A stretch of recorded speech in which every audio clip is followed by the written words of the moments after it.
Hey, geometry students.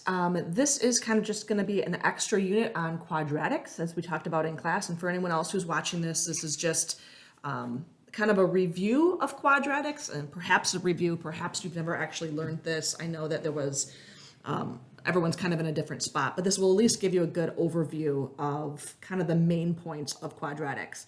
So what we're going to be doing today is I'm not actually going to use the student journal. So I'm just going to have you guys grab paper. And what you're going to do is you're going to take kind of notes old school style. So what we're going to do is kind of talk through some of the basics of quadratics and maybe skip around a little bit because I'm going to kind of cover units 8 and 9 out of the Algebra 1 big ideas. But I'm going to be kind of skipping around a little bit, which is why we're not using the student journal. All right, so if you have paper and you're with me, let's go ahead and get started. So first and foremost, I guess let's just kind of label our notes, right? So we're going to talk everything that we're going to be doing is going to be talking about quadratics. So first of all, we have to kind of know what a quadratic is. So a quadratic is a special kind of polynomial. And so what we look for is there are kind of a few different ways in which we write a quadratic. I'm going to go ahead and label this as page number 1, just so that when I keep my notes, it's all kind of in order. So the first thing that I'm going to look at is something called a parent function. So what a parent function is really just kind of your most basic quadratic or most basic function. So you can have a parent function for anything. Could be, linear even. That was your parent function is just kind of like your most basic equation. So in a quadratic, or with a quadratic, our parent function looks like this. So f of x equals, or it could be anything of x, like g of x or h of x, equals x squared. So what makes a quadratic special is that it's a polynomial, okay, with the highest power of x being 2. So again, the degree of the polynomial, we call that is the degree of the polynomial. So the degree of the polynomial has to be 2. What makes this a parent function is the fact that there's nothing going on in this graph. It is just x being squared. So it's the relationship, you can think of it as y equals x squared, like the relationship between y and x. There's no transformations. And so we're going to talk a lot about shifting this graph and, adding some numbers and so forth to it. And so this one is just kind of has no transformation. So if that helps, you can maybe write down has no transformations. And so transformations are going to be how we shift our function, like what numbers that we put along with this x squared that cause this function to look different. All right, I think it's helpful to kind of look at an idea of what a parent function looks like. So I'm just going to graph this. A quadratic has a special name for its graph called a parabola. I'm sure you guys have heard that. If not, looks like it's spelled parabola, but it's pronounced parabola. And there's some key parts to this graph. First and foremost, there's something called a vertex, which we're going to talk a little bit more about today. So there's a vertex of our graph. A lot of times we use the symbols H and K to represent the value of that vertex. That vertex is a point, right? It's an X, Y value. And so we use H and K, and you'll see why kind of as we go through these units, but we use that a lot with all other functions too. And it just means the X and the Y value of this point. There's also something called an axis of symmetry. And so what the axis of symmetry does, it's really just, if you think back to like our geometry stuff, it's just a line of symmetry. And so because a parabola, quadratic, it's symmetric, which means that if I picked a point like right here at 2, this output, this y value, is the same as if I picked the output or picked the input of -2. Those are our mirror images of each other. So we call this an axis of symmetry.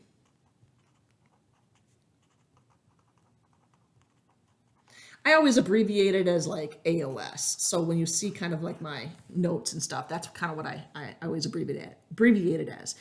So how we write an axis of symmetry, notice that it's a line. So we write it as an equation. So it's x equals.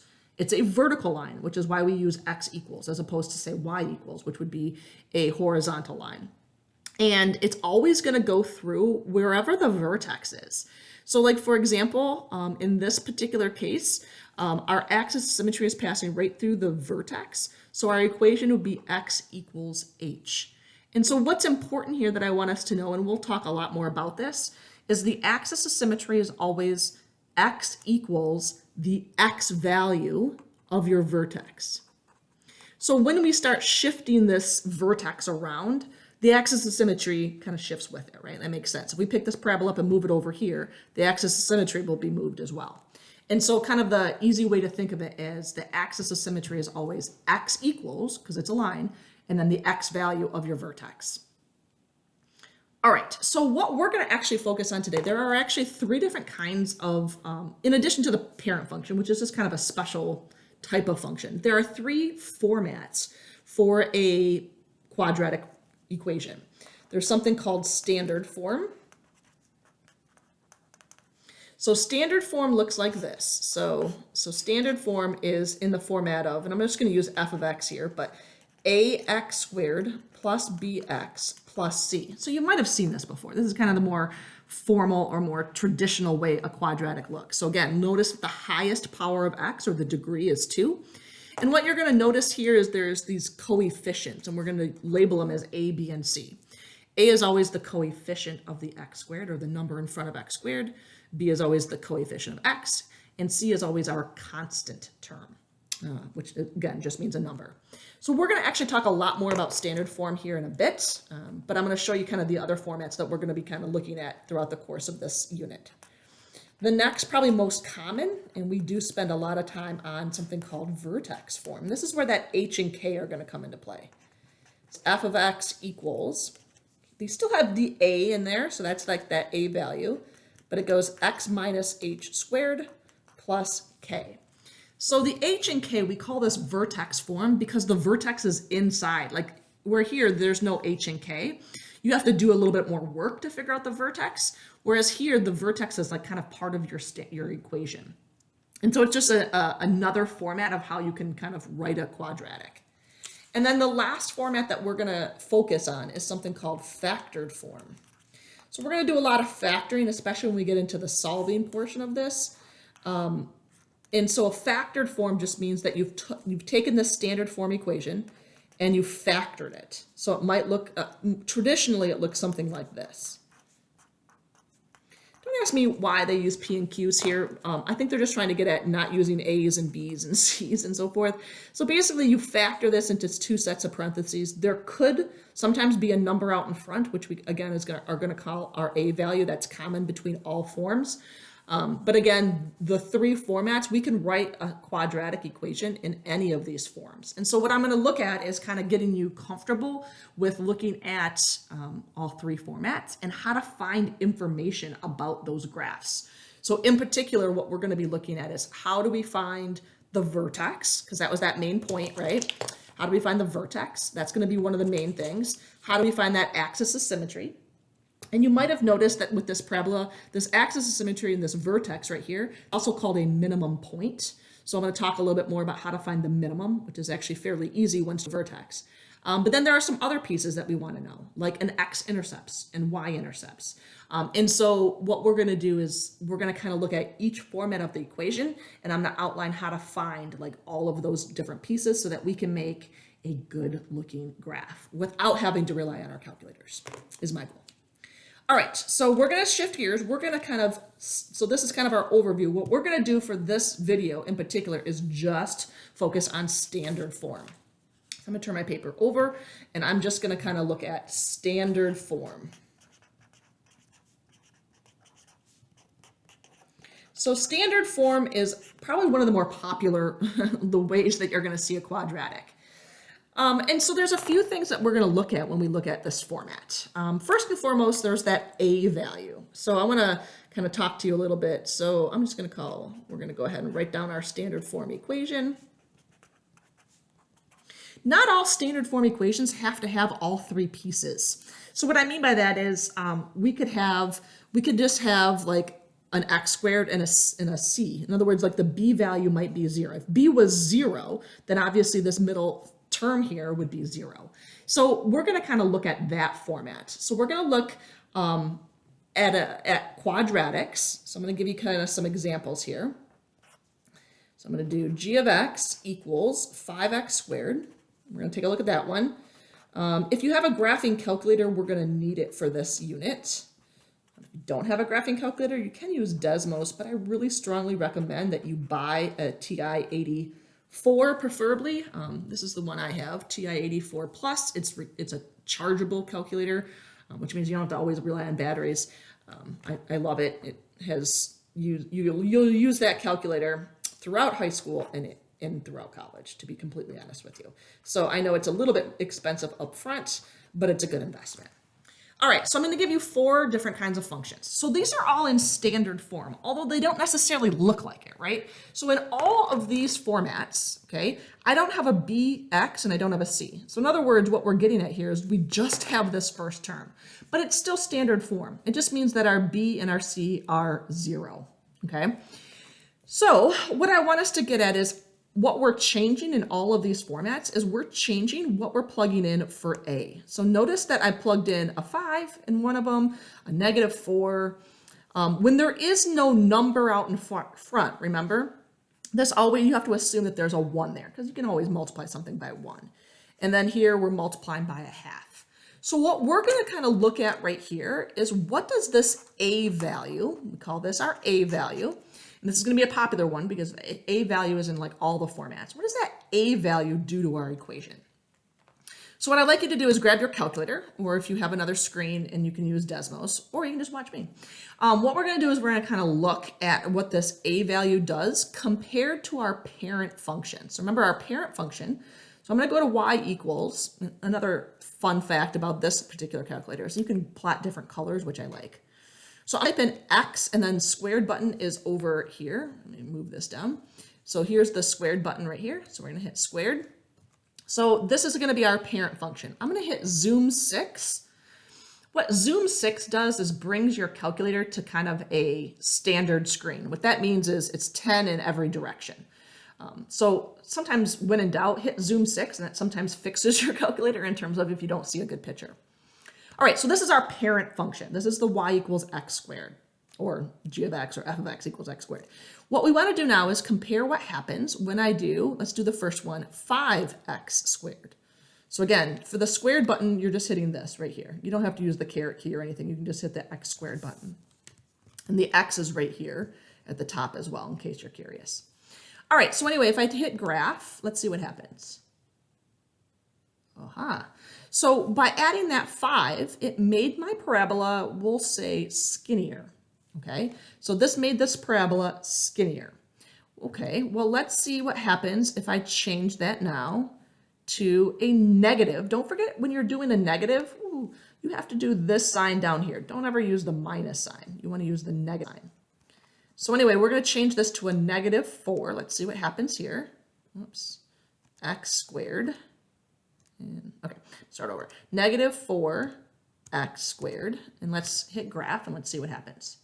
So there's my parent function. It's going to graph that again. And there's my -4x squared. Fantastic.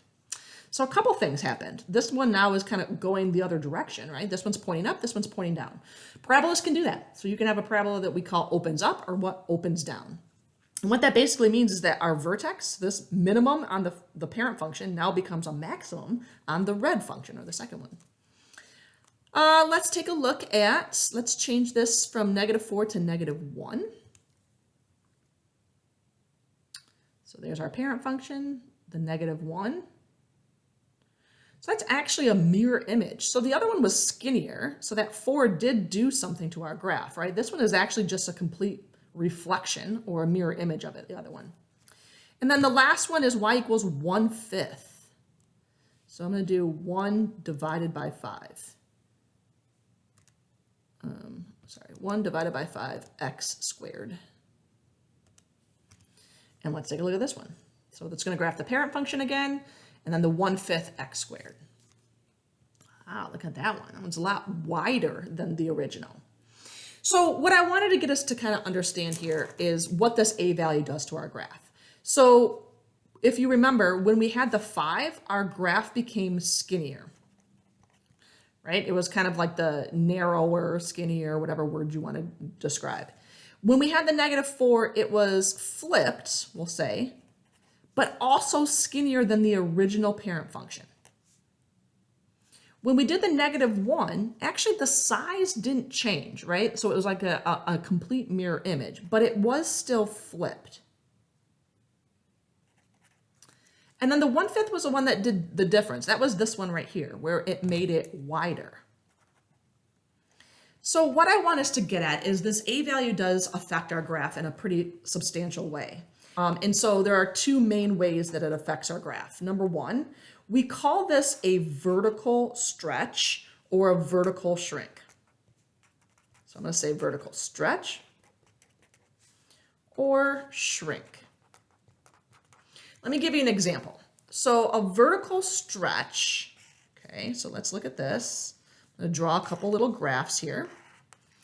Pick a different color. So I'm going to graph my parent function first. So I'm going to graph my parent function in black for both of these. Okay. So here's my parent function, y equals x squared. If I had a vertical stretch, what would happen is it means it's stretching it more up and down than it is left and right. So what's going to happen is my parabola is going to get skinnier. This occurs when your A value is greater than 1. So think about it, like here, this 5 caused my graph to be skinnier. And the reason why is because we're stretching it, think of it as like a rise over run, if you will. If I had 5 over 1, that means I'm stretching it more up and down than I am across. So I'm pulling the parabola, I'm stretching it up and down more than I am pulling it left and right. So that's why the parabola gets skinnier. So I'm pulling it more this way than I am that way. Now the -4, remember the negative flipped it, but remember it was still skinnier. So the 4, so it's almost like your A value really kind of ignores this negative out in front. And so a lot of times when we talk about the A value, we don't just talk about the A value. A lot of times when we talk about vertical stretch and vertical shrink, we talk about the absolute value of A, which remember, absolute value just kind of changes it from a negative to a positive, or if it was positive, it just keeps it as a positive. And so what that does is this 4, because this absolute value of A, so the absolute value of -4 is 4, because this 4 is greater than 1, again, it's going to stretch it more vertically than it is horizontally, and therefore cause my graph to be skinnier. A shrink means that my graph, so we're shrinking it vertically, which means it is getting less vertical, if that makes any sense.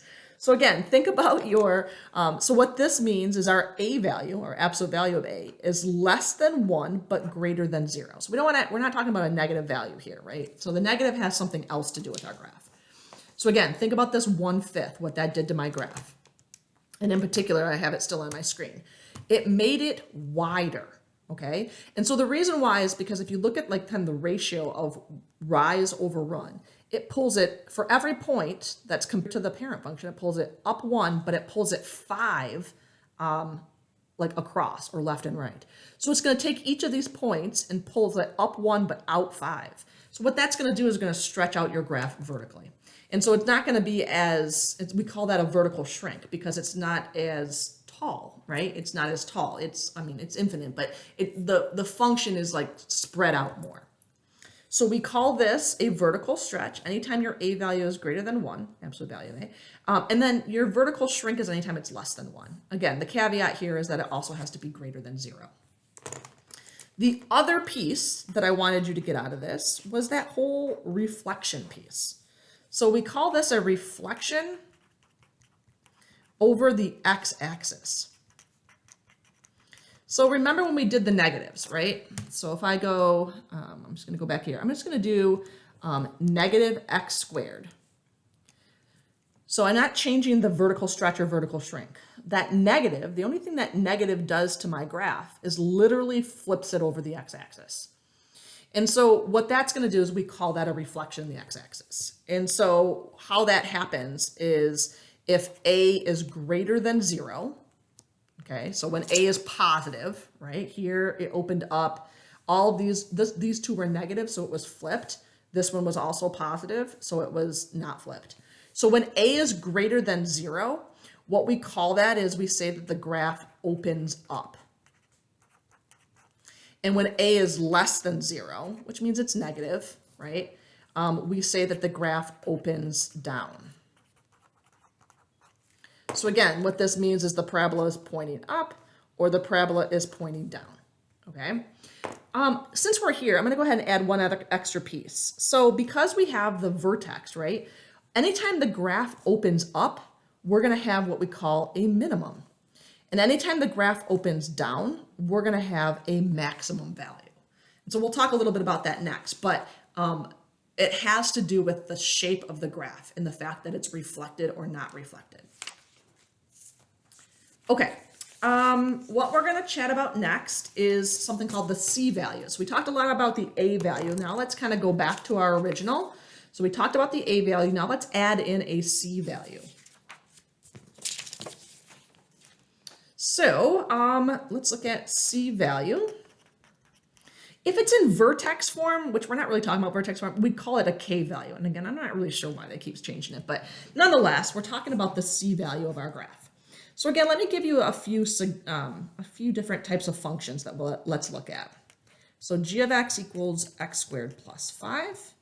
We'll say m of x equals x squared minus 3. And we'll say n of x equals negative 3x squared minus 2. And then the last one we'll say q of x equals 1/2 x squared minus 4. So what I want us to be good at is I want us to look at an equation and I want you to be able to tell me a lot about what this graph is doing, right? Before you ever hit graph on your calculator or anything else, I want you to kind of know what to expect when you graph it. So again, we've talked about this whole idea of, this vertical stretch or vertical strength. So we talked about this A value, right? So when there is no number out in front, again, we assume that there's a 1 there. So we have an A value of 1, an A value of 1, an A value of 3 with a negative, and then an A value of 1/2. So we're going to talk a little bit, we're going to add those in here. But now we're adding on this C value. Remember, C is your constant term, which just means a number. And so what I'd like to do is, again, kind of look at what happens compared to the parent function. So I'm going to leave the parent function in here. I'm going to go ahead and clear this out of here, and I'm going to type in this first equation. So x squared plus 5. And hit graph, and let's see what happens. And it should be happening. There we go. So notice that the size or and if you looked at this in a little bit wider window, we'll do a window of negative 20 to 20, and I'll do negative 20 to 20. So I'm just changing my scale, just to maybe see a better picture. I don't know if that's actually going to work. So what I wanted to get you to understand is that the size of this parabola is still the same. I'm going to go back to zoom 6. And so in other words, we didn't change the A value. So it didn't get skinnier, get wider. It literally just moved up. And guess how many spaces it moved up? 5. So this is called a transformation. In fact, called a vertical transformation. To be more specific, let's use our geometry terms, right? It's called a vertical translation. Remember, a translation is when you slide it or shift it up or down. So we're going to say this is a vertical translation of up 5. So that's the only thing that's happening in this particular function. It is a vertical translation of up 5. So you're taking that parent function and we're literally moving it up 5. So what happens here, and I'm just going to kind of do a quick sketch. If I have a parent function and the vertex is at 0, 0, if I move it up 5, this vertex is moved up 5. So now my vertex is shifted up 5. And so then again, that's how we kind of change a little bit of our function, right? We're talking about how we're shifting this vertex. Imagine you're picking up this vertex and just picking it up and moving it up 5. That's what you're doing here with this shift. So on this one, if you can probably guess what happens with the minus 3. If plus 5 moved it up 5, minus 3 is probably going to move it. Well, since I can't hear you because this is a video, I'll just say it for me. It is down 3. But I know you guys got that, right? Because you guys figure this out. So anyway, what this is going to do is, again, it's going to shift our function. So if we go back up to this original one, down 3. So again, it's not going to change the size or the narrowness or wideness of our graph because we didn't add in an A value. It's literally just going to change it by picking up and moving it down.